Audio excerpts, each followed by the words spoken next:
నమ్మకం నువ్వే జగన్ నిన్నే జగన్ నిన్నే జగన్ మేం నమ్ముతాం నిన్నే జగన్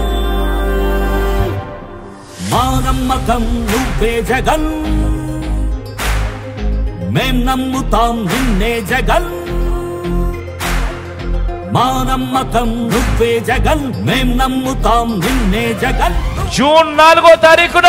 మళ్ళీ మీ బిడ్డ ప్రభుత్వం వస్తుంది. నా మొట్టమొదటి సంతకం మళ్ళీ వాలంటీర్ల వ్యవస్థ తీసుకొచ్చి ప్రతి ఇంటికి కూడా మళ్ళీ సేవలు అందించే కార్యక్రమం నా మొట్టమొదటి సంతకం చేస్తాను అని చెప్పి సందర్భంగా తెలియజేస్తా ఉన్నా. మా నమ్మకం నువ్వే జగన్ మేం నమ్ముతాం నిన్నే జగన్ నువ్వే జగన్ నువ్వే జగన్ మా